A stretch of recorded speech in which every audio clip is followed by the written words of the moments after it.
sur un rapport de mi-étape et qui est intéressant à lire.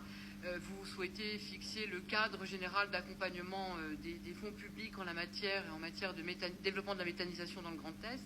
Je rappelle ici, comme je l'ai fait en commission, qu'on ne part pas d'une page blanche,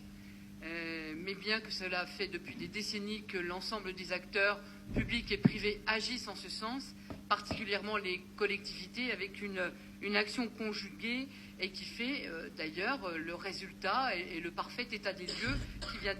de nous être présenté par Philippe Mangin. Vous aviez fait le choix, Monsieur le Président, pour autant de supprimer l'accompagnement à la méthanisation dès fin 2016 pour la reprendre en 2019 suite à nos différentes interpellations. Nous le saluons et Philippe Mangin vient de rappeler en effet de quelle manière les fonds européens qui avaient été fléchés en son temps par les maquettes 14-20 ont été utiles en 2019 puisque ces 15 millions d'euros de FEADER et de FEDER qui sont venus compléter les 5 millions d'euros de la région, mais surtout des 12 millions engagés par l'ADEME, je le rappelle aussi.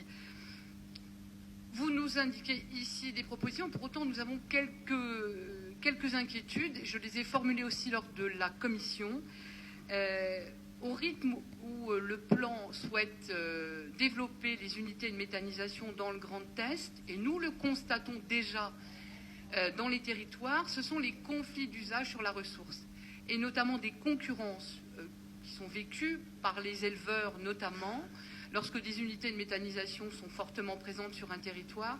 et qui vont mobiliser des ressources chez des agriculteurs. Nous avons une vraie concurrence avec les ateliers d'élevage. Et je pose ce risque, gageons qu'il soit bien mesuré dans le plan qui est posé et qu'il ne génère pas en effet des suppressions d'unités d'élevage en la matière. Voilà, Monsieur le Président, ce que je souhaitais dire à cette étape du rapport, mais nous y sommes très attentifs et à cette étape favorable.